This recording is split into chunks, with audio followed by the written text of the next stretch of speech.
स्वागत है आप सभी का हमारे इस ऑनलाइन प्लेटफॉर्म पे। आइए आप सभी लोग जुड़िए, जितनी जल्दी हो सके सभी लोग जुड़ जाएं, लाइव आ जाएं। एक आज स्पेशल अनाउंसमेंट है। आज से हम लोग बॉटनी के एक नए चैप्टर की शुरुआत करेंगे जो शायद आप लोगों के लिए नया हो। ठीक है, इससे कंपटीशन के एग्जामिनेशन में और साथ में जो होम एग्जामिनेशन है यहाँ से बहुत अच्छे अच्छे प्रश्न बनते हैं। और अगर थोड़ी सी विशेषज्ञता या थोड़ी सी इसकी बेसिक स्ट्रक्चर को हम समझ लें तो उन प्रश्नों को उत्तर देना बहुत आसान हो जाता है। तो जैसा कि आपने थंबनेल में ही देखा होगा कि जेनेटिक्स की हम शुरुआत करेंगे। द कंटिन्यूटी ऑफ लाइफ, ये जो है जेनेटिक्स के साथ ही जुड़ा हुआ ये टॉपिक है, द कंटिन्यूटी ऑफ लाइफ। तो पहले आज की जो कक्षा होगी उसमें हम लोग टोटल जेनेटिक्स, बेसिक जेनेटिक्स के बारे में बात करेंगे। कुछ डेफिनेशंस, कुछ नोबेल प्राइजेस, कुछ टर्म्स किसने क्वाइन किए, कौन फादर है, क्या है जेनेटिक्स, इन सारी चीजों की हम बात करेंगे। तो चलिए इंट्रोडक्शन से शुरू करते हैं। एक बार सभी लोगों को सुप्रभात। जितने लोग जुड़े हुए हैं सभी लोग को वेरी गुड मॉर्निंग। और आप तो जैसा मैं पहले कहता चला आया हूं, आज फिर कह रहा हूं कि वीडियो शेयर कीजिए और अपने मित्रों को जोड़िए। ज्यादा से ज्यादा संख्या में लाइव आने का प्रयास कीजिए आप लोग। ठीक है, तो चलिए देखते हैं जेनेटिक्स, इसके इंट्रोडक्शन के पार्ट को। क्या है जेनेटिक्स, पहले इसको समझें। तो देखिए लिखा हुआ है, डेफिनेशन लिखा है कि the genetics is the branch of biology which deals with the study of hereditary and variation. यानी कि बायोलॉजी की वह शाखा, वह ब्रांच जिसमें हम हेरिडिटरी और वेरिएशन का अध्ययन करते हैं, उसको कहते हैं जेनेटिक्स। ध्यान रहेगा ना, हेरिडिटरी और वेरिएशन का जिस शाखा में हम अध्ययन करते हैं उसको कहते हैं जेनेटिक्स। अब बात आती है हुई द फादर ऑफ जेनेटिक्स। तो ग्रेगर जॉन मेंडल, जे मेंडल जो है, इनको हम फादर ऑफ जेनेटिक्स के नाम से जानते हैं। 1822 से 1884 तक इनका जो है लाइफ स्पॉन रहा है। ठीक है, तो जे मेंडल या ग्रेगर जॉन मेंडल को जो है हम लोग क्या कहते हैं, फादर ऑफ जेनेटिक्स। ठीक है ना। अब बात ये करते हैं कि who coined the term genetics. Genetics शब्द किन्होंने दिया था? तो जेनेटिक्स शब्द दिया था बेटसन ने। बेटसन ने 1905 में जेनेटिक्स शब्द दिया था, याद रखेंगे। The fungus Neurospora has been extensively used as experimental tool. तो वह पूछा जाए कि which of the following organism या plants used as experimental tool. तो ध्यान रखिएगा, न्यूरोस्पोरा को जो है, न्यूरोस्पोरा क्या है, एक फंगस है जिसको हम जेनेटिक्स में एक्सपेरिमेंटल टूल के रूप में या जेनेटिक्स की स्टडी के लिए हम क्या करते हैं, यूज करते हैं। ठीक है, मैं उम्मीद करता हूं बात आपके समझ में आ रही होगी। आगे हम बढ़े तो hereditary is the science that deals with the factors responsible and resemblance between the parents and there offspring. तो ये देखिए एक नया डेफिनेशन निकल के आया कि क्या है जेनेटिक्स। तो हेरिडिटरी क्या है, हेरिडिटरी की हम बात करें तो दिस इज द साइंस। ये क्या डील करता है, उन फैक्टर्स को डील करता है, उन फैक्टर्स के बारे में बताता है जो रिस्पांसिबल है किसके लिए, रिजेम्बलेंस के लिए, समानता के लिए। किसमें समानता के लिए? तो पेरेंट्स में और ऑफस्प्रिंग में। ठीक है ना, ऑफस्प्रिंग और पेरेंट्स में समानता के लिए जो रिस्पांसिबल फैक्टर है उनके बारे में या उनकी स्टडी को जो है हम क्या कहते हैं, हेरिडिटरी। और ये क्या बताता है कि यह जो है पेरेंट और ऑफस्प्रिंग में समानता क्यों है, उसके बारे में जो विज्ञान की वह शाखा जो डील करती है या साइंस की वह ब्रांच जो इस सिचुएशन में रहती है, इसको हम कहते हैं क्या, हेरिडिटरी। ठीक है ना।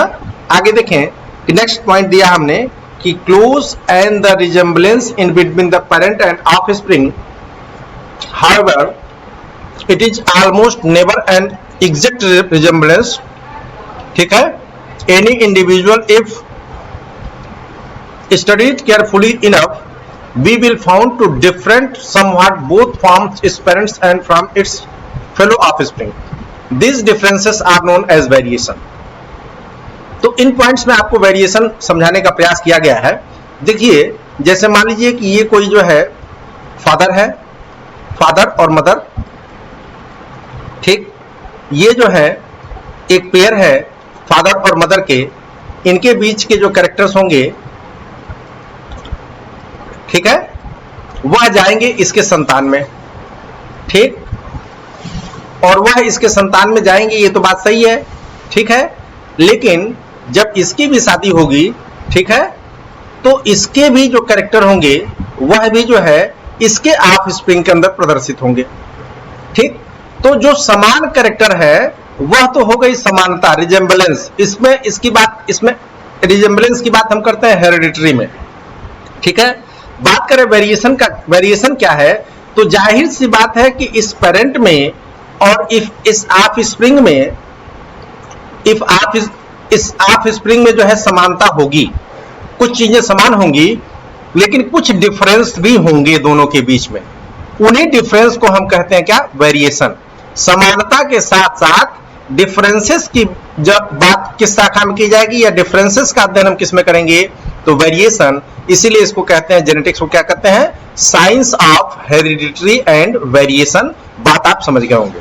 मेरे कहने का मतलब यह है कि ऐसा नहीं है कि फर्स्ट फादर जनरेशन से जो ऑफस्प्रिंग जनरेशन होती है उसके गुण मिलते नहीं है, मिलते हैं लेकिन 100% रिजेम्बलेंस नहीं होता, ठीक है। अब इसके भी गुण जो है इसमें आएंगे लेकिन 100% रिजेम्बलेंस नहीं होगा, इनके भी गुण इसमें आएंगे, ठीक है ना, इनके भी गुण इसके अंदर आएंगे लेकिन 100% रिजेम्बलेंस आपको कहीं देखने को नहीं मिलेगा।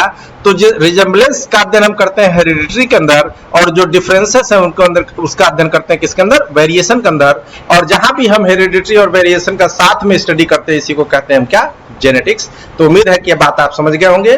फिर से एक रिवीजन लीजिए कि जेनेटिक्स क्या है, that is the science which deals with the study of hereditary and variation, ठीक है। फादर की बात करें तो कौन है फादर, तो फादर ऑफ जेनेटिक्स जो है ग्रेगर जॉन मेंडल हैं। जेनेटिक्स शब्द किसने दिया, तो बेटसन ने दिया। न्यूरोस्पोरा जो है वो एक्सपेरिमेंटल टूल के रूप में हम यूज करते हैं। हेरिडिटरी क्या है, तो रिजेम्बलेंस की स्टडी जो हेरिडिटरी है। और वेरिएशन क्या है, तो जो डिफरेंसेस होते हैं उनकी स्टडी जो है क्या है, वेरिएशन है। तो मैं उम्मीद करता हूं कि जेनेटिक्स के संबंध में एक कॉन्सेप्ट जो है आपके में बना होगा। एक बार कमेंट के माध्यम से बताइए कि बात आपके समझ में आ रही है कि नहीं समझ में आ रही है। क्लियर करें भाई। चलिए, तो अब हम कुछ थ्योरेटिकल कुछ थॉट्स देख लें। 1865 क्यों महत्वपूर्ण है, तो देखिए, Mendel read his paper two Bruny society of natural history. जो मेंडल ने अपना जेनेटिक्स से संबंधित जो पेपर बनाया था, उन पेपर को जो है यहाँ पे प्रेजेंट किया गया था Bruny society of natural history में जो है इन्होंने अपना पेपर पढ़ा था, ठीक है। 1866 में क्या हुआ कि Mendel paper published in proceedings of the Brunn society of natural history. तो Brunn society of natural history में इनके पेपर्स जो है वो क्या हुए, पब्लिश्ड हुए। इसकी प्रोसीडिंग्स में इनके पेपर्स जो है पब्लिश्ड हुए। 1900 में क्या हुआ, Mendel's work was discovered by Hugo day Vries. Mendel का काम जो है किसने ढूंढा, ह्यूगो डे व्रीज ने। इनके मरने के बाद कहां पे, हालैंड में। ह्यूगो डे व्रीज ने हालैंड में काम किया, कोरिन्स ने जो है जर्मनी में काम किया, और वॉन टिस्मर एंड सेंजिस ने जो है ऑस्ट्रेलिया में काम किया, ठीक है ना, इंडिपेंडेंटली। इन तीनों लोगों ने, जब वॉन टिस्मर, सेंजिस और कोरिन्स और ह्यूगो डे व्रीज, इन तीनों ने जो है सेपरेटली काम किया, और सेपरेटली जो है ये कहां पहुंचे, मेंडल के एक्सपेरिमेंट, ठीक है ना। इन्होंने ये पाया कि इनकी जो फाइंडिंग्स है वो करेक्ट है, ठीक। आगे देखिए 1902 में क्या होता है, तो बॉवेरी एंड सटेन, ये बहुत इंपॉर्टेंट है, इनका ध्यान रखिएगा। Boveri and Sutton demonstrated the presence of paired chromosome in diploid species and brought confirming evidence that a gene is the part of chromosome, ठीक है ना। तो बावेरी एंड सटन ने क्या कहा कि जो है पेयर्ड क्रोमोसोम होते हैं। पेयर्ड क्रोमोसोम को हम कहते हैं होमोलोगस क्रोमोसोम। क्या होते हैं, पेयर्ड क्रोमोसोम होते हैं, और पेयर्ड क्रोमोसोम को हम कहते हैं होमोलोगस क्रोमोसोम, ठीक है। और या डिप्लॉयड स्पीसीज के अंदर जो है यही होते हैं, ठीक। और साथ में जो है इन्होंने ये बताया कि क्रोमोसोम का पार्ट क्या है, तो क्रोमोसोम का पार्ट क्या है, gene. Gene is the part of chromosome. तो यही पूछता है कि इन्होंने जो है यह बताया कि क्रोमोसोम का पार्ट जीन है, तो ध्यान रखिएगा बॉवेरी एंड सटन। 1909 में क्या हुआ, Johansson introduce the term gene. Johansson जो है जीन शब्द दिया। ये देखिएगा, कंफ्यूजन की स्थिति नहीं बनेगी कि जीन शब्द किसने दिया, तो जोहानसन ने। किसने बताया कि ये क्रोमोसोम का पार्ट है? तो बाबेरी एंड सटन ने। ठीक है, ध्यान रखिएगा। दूसरी चीज क्या हुई इसी में 1909 में कि ए गेरार्ड्स बुक, ठीक है ना, इनबॉर्न एरर्स ऑफ मेटाबॉलिज्म, ये जो है इनकी एक बुक आती है ए गेरार्ड की, और इसका नाम क्या है कि इनबॉर्न एरर ऑफ मेटाबॉलिज्म, ठीक है ना, इनबॉर्न एरर ऑफ मेटाबॉलिज्म ये आती है, was published in which the proposed alkaptonuria a genetics disease, इन्होंने एक जेनेटिक्स डिजीज की बात की थी अल्का पोटोरी की, ठीक है ना, ह्यूमन के अंदर। ठीक है, इसमें जो है इन्होंने जेनेटिक्स डिजीज की बात की थी, किसके अंदर? ह्यूमन के अंदर। आगे अगर हम बात करें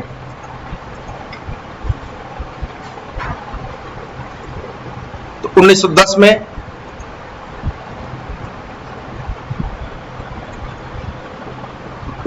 में जो है इन्होंने जो है किसने, इन्होंने जो है ए गेरार्ड ने क्या दिया? तो one mutant gene one metabolic block, ठीक है ना, one mutant gene one metabolic block जो है ए गेरार्ड का जो है यह कॉन्सेप्ट है। ठीक है, और one gene one enzyme hypothesis भी देखिए इसी समय आया, तो इसको दिया बीडल एंड टॉटन में। ये बहुत प्रसिद्ध है, one gene one enzyme hypothesis, बहुत बार परीक्षाओं में पूछा गया, किसने दिया? बीडल एंड टॉटन में। और इसी से संबंधित दिया, ध्यान रखिएगा, one mutant gene one metabolic block किसने दिया? तो ए गेरार्ड ने, ध्यान रखेंगे ए गेरार्ड ने दिया था। ठीक है, आगे देखें तो 1910 में मॉर्गन को नोबेल प्राइज मिलता है, किसके लिए? सेक्स लिंक्ड इनहेरिटेंस के लिए। मॉर्गन को नोबेल प्राइज मिलता है सेक्स लिंक इनहेरिटेंस के लिए। आगे देखें तो 1911 में Morgan postulated the chromosomal basis of linkage, ठीक है ना, इन्होंने ये बताया कि क्रोमोसोम से जो है बहुत सारे गुण जो है जुड़े रहते हैं, तो ये क्रोमोसोमल बेसिस ऑफ लिंकेज हो गया। ठीक है, 1927 में मुलर जो है उनको नोबेल प्राइज मिलता है, किसके लिए? एक्स रे आर म्यूटाजीन, ठीक है ना, म्यूटाजेनिक। एक्स रे क्या है? म्यूटाजेनिक है, यानी कि एक्स रे जो है म्यूटेशन को काज करता है, इसके लिए मुलर को नोबेल प्राइज मिला था। बीडल और टाटम को भी जो है नोबेल प्राइज मिला 1941 में, किसके लिए? One gene one enzyme concept के लिए। बीडल और टाटल को नोबेल प्राइज मिला one gene one enzyme concept के लिए। और 1950 में मैकक्लिंटॉक की थ्योरी है, the first paper transposable element, बहुत इंपॉर्टेंट है, ध्यान रखिएगा। ट्रांसपोजेबल एलिमेंट किसके अंदर? मेज के अंदर। जंपिंग जीन भी इसको कहते हैं, जंपिंग जीन, ओवल हाइपोथेसिस, ये तीनों जो है एक ही नाम है।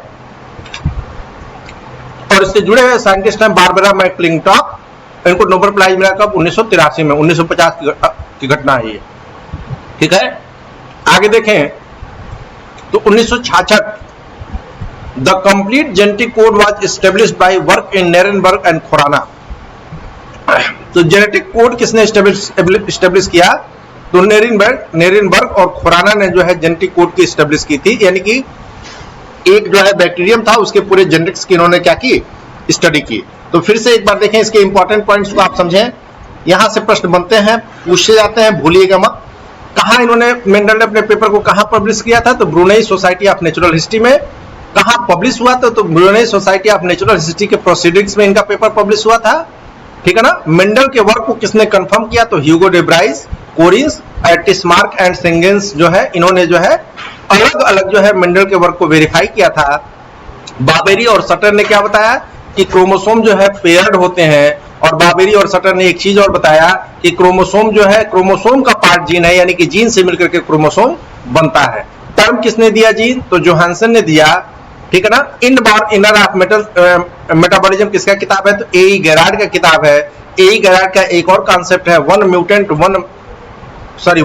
जीन वन मेटाबॉलिक ब्लॉक, यह जो है किसका कॉन्सेप्ट है? ए गेरार्ड का। आगे हम देखें तो बाबेरी एंड सटन ने जो है one gene one enzyme hypothesis भी दिया। बाबेरी एंड सटन, ध्यान रखिएगा, बाबेरी और सटन का कॉन्सेप्ट है one gene one enzyme hypothesis. ठीक, आगे चले अगर हम बात करें तो मॉर्गन किसके लिए? सेक्स लिंक इनहेरिटेंस के लिए। सेक्स लिंक इनहेरिटेंस के लिए मॉर्गन को नोबेल प्राइज मिलता है। ठीक है, मॉर्गन ने ये बताया कि बहुत सारे कैरेक्टर्स जो है सेक्स क्रोमोसोम्स के साथ जुड़े होते हैं, एक लिंक्ड होते हैं, लिंकेज कैरेक्टर्स होते हैं। एक्स रे को म्यूटाजीन किसने बनाया? तो मुलर ने बताया था। One gene one enzyme hypothesis concept किसका है? बीडल और टाटल ने। किसके ऊपर दिया था? तो न्यूरोस्पोरा फंगस के ऊपर। ध्यान रखिएगा, न्यूरोस्पोरा फंगस के ऊपर one gene one enzyme hypothesis. McClintock, Barbara McClintock की थ्योरी है क्या? ट्रांसपोजेबल जेनेटिक एलिमेंट इन मेज, ट्रांसपोजेबल जेनेटिक एलिमेंट, या हम उसको कहते हैं क्या, ओवर हाइपोथेसिस भी इसको कहते हैं। इसके साथ जंपिंग जीन भी इसमें इसको कहते हैं। वास्तव में होता क्या है कि जेनेटिक कोड जो होता है वो ट्रिपलेट होता है, 3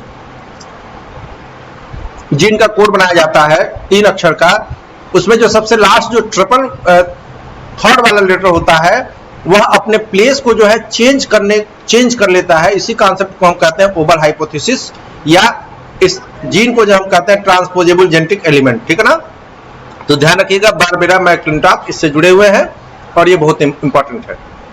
कंप्लीट जेनेटिक कोड की स्टडी किसने की? तो नेरेनबर्ग एंड खुराना ने, ठीक है। अब हम आगे बढ़ते हैं, कुछ और फैक्ट्स को देखें। तो the hereditary unit which are transmitted from one generation to next generation is called gene. यानी कि अब देखिए यहां पे आकर के कंफर्म हो रहा है कि वह कौन सा स्ट्रक्चर है जो एक जनरेशन से दूसरे जनरेशन तक कैरेक्टर्स को ले जाने में, पहुंचाने में मदद करता है। तो वो कौन सा कैरेक्टर है? जीन है। मेज क्या है? Maize, Zea maize is probably the best known genetically of higher plants, ठीक है ना। तो जिया मेज जो है बेस्ट नोन जेनेटिक्स जो है, जेनेटिक्स की स्टडी जो है इस पे की जाती है। क्यों की जा सकती है? तो पहला तो ये कि major economic importance of one of the world foremost crop, यानी कि सबसे ज्यादा इंपॉर्टेंट क्रॉप है। दूसरा चीज बीइंग ए डिप्लॉयड, कैसा है? डिप्लॉयड है। Maize is subjected to standard genetic analysis, maize को से हम स्टैंडर्ड जेनेटिक एनालिसिस कर सकते हैं। और आगे देखिए, the meiotic chromosomes of maize are excellent subjected for cytological study.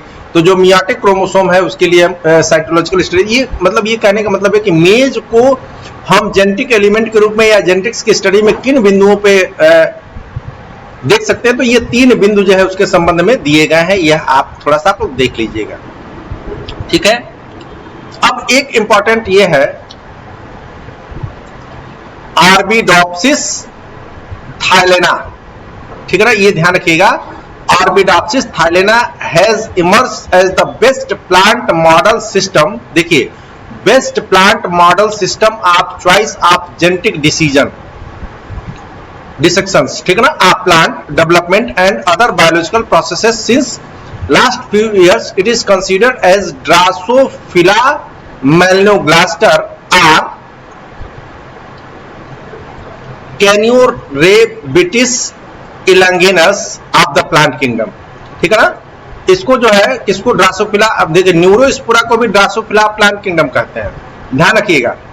आर्बिडोप्सिस थाइलेना जो है इसको भी ड्रासोफिला प्लांट किंगडम कह सकते हैं, ठीक है ना। क्यों ड्रासोफिला प्लांट किंगडम कहते हैं? क्योंकि ड्रासोफिला के ऊपर जो है बहुत सारे जेनेटिक्स के एक्सपेरिमेंट हुए हैं, इसीलिए इसको जो है ड्रासोफिला प्लांट किंगडम कहते हैं। और क्यों इसको ड्रासोफिला, या क्या एडवांटेज है कि इसकी स्टडी जो है हम जेनेटिक्स के लिए करते हैं?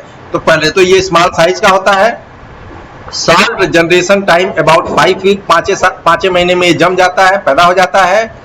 हाई स्पीड प्रोडक्शन जो है इसका हाई है। वेरी स्मॉल जीनोम की जो लेंथ है वो क्या है? छोटी है। और बात करें तो ये कुछ इसके कैरेक्टर्स हैं, ध्यान रखिएगा आप लोग।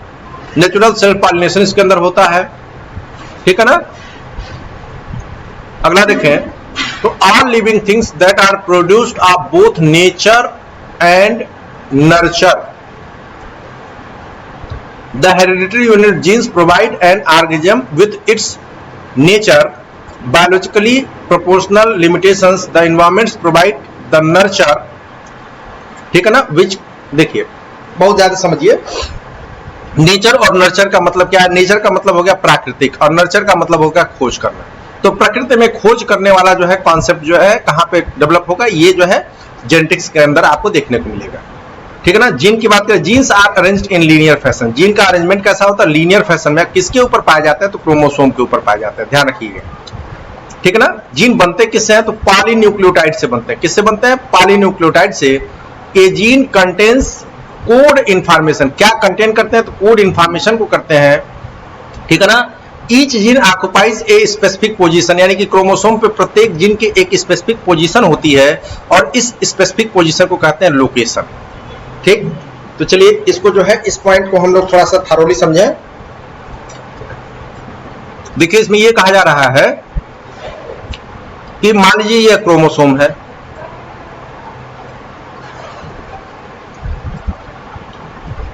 ठीक है। तो पहली बात तो यह है कि क्रोमोसोम के ऊपर जीन जो है वह लीनियर फैशन में अरेंज होते हैं। ये देखिए, ये जीन्स जो है इसके ऊपर क्या है, लीनियर फैशन में अरेंज है। क्लियर? पहली बात तो ये होगी कि फैशन कैसा होगा, लीनियर होगा। दूसरी बात ये हुई कि मेडअप ऑफ पॉलीन्यूक्लियोटाइड। अब ये जो जीन है ना, यह भी बनते हैं किससे, पॉलीन्यूक्लियोटाइड से। न्यूक्लियोटाइड क्या होता है, तो देखिए बेस, शुगर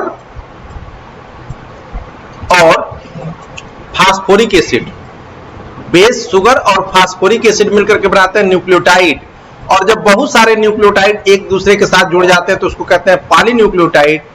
इसी पॉलीन्यूक्लियोटाइड से बनता है क्या, जीन। क्या बनता है, जीन। और इस जीन के अंदर होता क्या है, इस पॉलीन्यूक्लियोटाइड का जो सीक्वेंस होता है उसी को कहते हैं जीन। और ये जीन का काम क्या है, तो जीन जो है यह इंफॉर्मेशन को कोड करता है, यानी कि एक जनरेशन से दूसरे जनरेशन तक इंफॉर्मेशन को ले जाने का क्या करता है, काम करता है।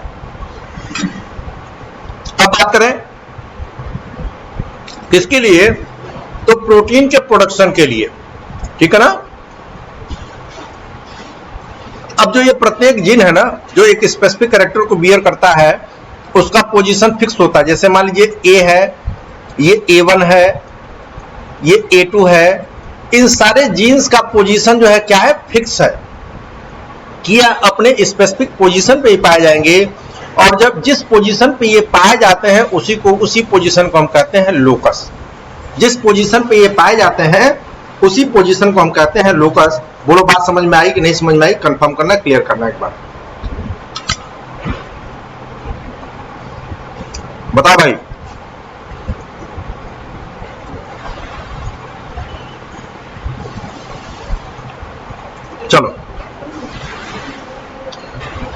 चलो आगे देखते हैं हम लोग।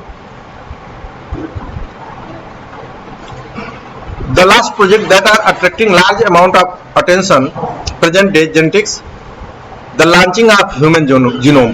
इस समय का अट्रैक्शन किस पे है, ह्यूमन जीनोम प्रोजेक्ट पे है, जीन थेरेपी पे है।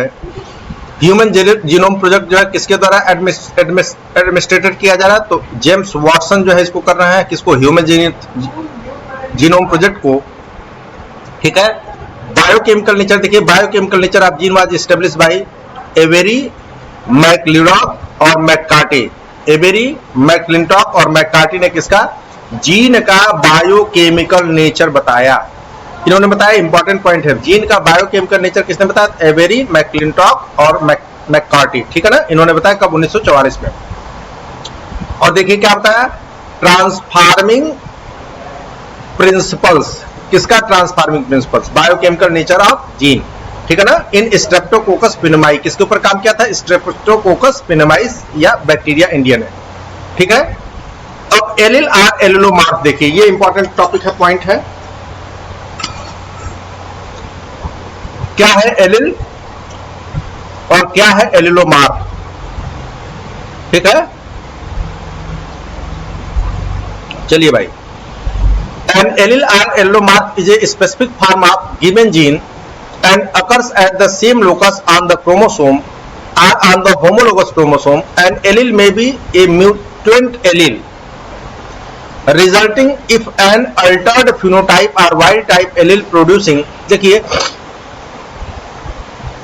एलिल या एलिलोमार्फ क्या है, तो एक स्पेसिफिक टाइप का जीन है, एक स्पेसिफिक टाइप का जीन जो एक स्पेसिफिक कैरेक्टर को बियर करता है, उसी को कहते हैं हम एलिल या एलिलोमार्फ, ठीक है ना। अब देखिए मल्टीपल एलिलिज्म क्या होता है कि जैसे मान लीजिए एक कैरेक्टर, जैसे बालों का रंग है, ठीक है ना, बालों का रंग है, अगर उसको जो है सिर्फ एक जीन जो है इसको गवर्न कर रहा है तो ये हो जाएगा एलिल।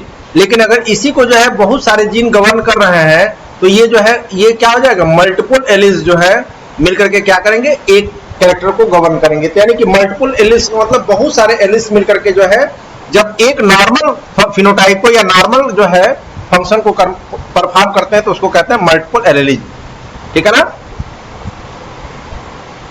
देखिए a cell with two linked gene is said to be homozygous. Homozygous कब होगा कि जब दो लिंक जीन जो है एक साथ, यानी कि एक ही कैरेक्टर को बियर करने वाले दो जीन होंगे तो वो होमोजाइगस हो जाएंगे, यानी समान होंगे with respect to the pair of gene. किसके साथ, जीन पेयर के साथ। Since cells homologous pair characters producing only one kind of gamete, यानी कि होमोलोगस वह होंगे जो एक ही तरह के कैरेक्टर या एक ही तरह के गैमीट्स का प्रोडक्शन कर रहे हैं।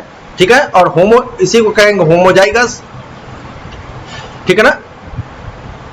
वन कैरेक्टर अगर हो तो प्योर ब्रीडिंग लाइन कहलाएगा। ध्यान रखिए, एक ही कैरेक्टर को हम लेके चले, पेरेंट में भी वही देखें, फिर सन में भी वही देखें, फिर उसके भी सन में वही देखें, तो यह जो है प्योर ब्रीडिंग लाइन कहलाएगा। ठीक है ना।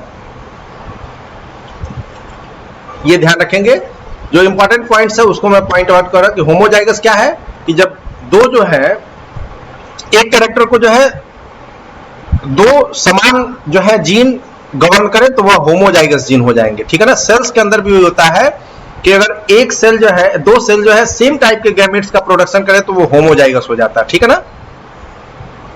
हेटेरोजाइगस क्या है, एक a cell with a gene and its allele is said to be heterozygous. ठीक है ना। हेटेरोजाइगस में क्या होगा, with respect to their pair of allele. ठीक है। If one parents are pure breeding for one gene and other parents is pure breeding for its allele but offspring will be heterozygous, यानी कि एक के अंदर, ये देखिए हेटेरोजाइगस का मतलब क्या है कि एक के अंदर प्योर और एक के अंदर जो है इम्प्योर, कैरेक्टर दोनों सेम है। ठीक है ना। लेकिन ये जो कैरेक्टर है वो ब्रीडिंग लाइन से आया है, प्योर ब्रीडिंग लाइन से आया है, और इसको जो है इंट्रोड्यूस किया गया है, तो ये कंडीशन जो होगी वो हेटेरोजाइगस की हो जाएगी, यानी कि दो अलग अलग तरह के सेल्स। ठीक है। फिनोटाइप क्या होता है कि जो देख करके हम जाने, जो बाहरी ऑर्गेनिज्म का जो मॉर्फोलॉजी होता है उसको हम फिनोटाइप कहते हैं, और जो उसकी जेनेटिक्स होती है उसको जीनोटाइप कहते हैं। ध्यान रखिएगा कि मॉर्फोलॉजी जो है वो फिनोटाइप है और जो जेनेटिक्स है वो क्या है, जीनोटाइप। ठीक है। जीनोटाइप पे जो है इन्वायरमेंटल वेरिएशन जब काम करता है तो वो हो जाता है फिनोटाइप। देख करके जैसा दिखे तो वो फिनोटाइप, लंबा, बौना, चौड़ा, पतला, यह फिनोटाइप। ठीक है ना। और उसकी जेनेटिक्स हम देख लें, लंबे के लिए जो है टी, ठीक है, टी या स्मॉल टी। ठीक। तो ये जो है क्या है, लंबे के लिए है। ठीक। ये जो है बौने के लिए है। तो ये जो सिचुएशन है इसको हम कहते हैं क्या, फिनोटाइपिक सिचुएशन। ठीक है ना। Sorry, genotypic situation. और जीनोटाइप के साथ जब इन्वायरमेंट मिल जाएगा तो यह कंडीशन क्या हो जाएगी, फिनोटाइप की कंडीशन हो जाएगी। डोमिनेंट जीन वह होंगे जो अपने कैरेक्टर को प्रदर्शित करते ही करते हैं। ठीक है ना। जो अपने कैरेक्टर को शो करते हैं या जिनका कैरेक्टर जो है ऑफस्प्रिंग में शो होता है उन जीन को हम कहते हैं डोमिनेंट जीन। जिनका कैरेक्टर ऑफस्प्रिंग में शो होता है उन जीन्स को हम कहते हैं डोमिनेंट जीन। एक शॉर्ट रिवीजन आप लीजिए कि हेरिडिटरी यूनिट क्या है, जीन है। मेज जो है हम हेरिडिटरी प्लांट के रूप में जो है यूज कर सकते हैं। नेचर एंड नर्चर का क्या मतलब, तो नेचर का मतलब हो गया प्रकृति और नर्चर का मतलब हो गया खोज करना। क्रोमोसोम्स के ऊपर जो है लीनियर फैशन में जीन जो है अरेंज होते हैं, बनते किसके हैं, पॉलीन्यूक्लियोटाइड के, और क्या करते हैं, इंफॉर्मेशन को कोड करते हैं, स्पेसिफिक पोजीशन पे पाए जाते हैं, उस स्पेसिफिक पोजीशन को कहते हैं लोकस। ठीक है ना। ह्यूमन जीनोम प्रोजेक्ट जो है किसके द्वारा, जेम्स वाटसन के द्वारा गवर्न किया जा रहा है। ध्यान रखिएगा, बायोकेमिकल नेचर किसने एस्टेब्लिश किया जीन का, तो एवेरी, मैकलियोड और मैककार्टी ने जो है बायोकेमिकल नेचर जो है जीन का एस्टेब्लिश किया था। एलिल्स क्या है, वह जीन जो एक तरह के कैरेक्टर्स को बियर करे उनको हम एलिल कहते हैं। मल्टीपल एलिलिज्म क्या है, तो मल्टीपल एलिलिज्म समझिएगा कि एक कैरेक्टर को जब बहुत सारे जीन्स जो है गवर्न करे तो मल्टीपल एलिलिज्म क्या कहलाता है। होमोजाइगस क्या होता है, यानी कि सेम पेयर। ठीक है। Same pair of gene homozygous हो जाएगा, डिफरेंट पेयर ऑफ जीन जो है हेटेरोजाइगस हो जाएगा। फिनोटाइप क्या है, तो देख करके जैसा दिखे, प्लांट्स जो है देखने में जैसा दिखे, उसकी बाह्य आकृति आकार की जैसा दिखे वह फिनोटाइप है। और जीनोटाइप क्या है, तो जेनेटिक्स उसकी जैसे, उसका जीनिक कंस्ट्रक्शन जैसा, उसको हम कहते हैं जीनोटाइप।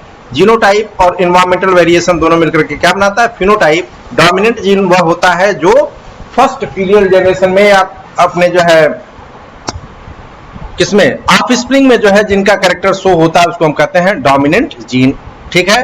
तो मैं उम्मीद करता हूं कि यह जो कॉन्सेप्ट था आपका, पहला जो दिन था कॉन्सेप्ट का था, ठीक है, कॉन्सेप्ट आपका क्लियर हो गया होगा। ये सारे टर्म्स जब मैं मेंडलिंग पढ़ाऊंगा नेक्स्ट टर्म पे, तो मेंडलिंग में आपको यह सारे टर्म जो है देखने को मिलेंगे। तो आज हम लोग इसी पे इसको रोकेंगे, ठीक है। उम्मीद करता हूं कि बातें आपको समझ में आई होंगी। फिर भी अगर कोई दिक्कत होगी तो आप लोग वीडियो के कमेंट सेक्शन में जा करके देखिएगा। और सबसे पहले आप पहला काम ये कीजिएगा कि वीडियो को रिवाइज करके देखिएगा। अगर नहीं समझ में आता तो फिर आप कमेंट सेक्शन में अपने वीडियो के नीचे जो है कमेंट सेक्शन में प्रश्न पूछेंगे, ठीक है। तो आज इसी पर रोका जाएगा, ठीक। मैं फिर से एक बार आपसे अपील करूंगा कि आप लोग अपने इस YouTube चैनल पे जिस पे अभी आप पढ़ रहे हैं इस पे, और साथ ही जो अपना टेलीग्राम चैनल बना हुआ है बॉटनी फॉर यूनिवर्सिटी स्टूडेंट और YouTube channel botany for university students, इनमें जो है सब्सक्राइबर्स को ऐड करने का प्रयास कीजिए, ठीक है। आप मेरे साथ पॉजिटिव प्रयास कीजिए, हम आपके साथ जो है ऐसे ही लगे रहेंगे। तो कल पुनः आपसे मुलाकात होगी, तब तक के लिए बहुत बहुत धन्यवाद।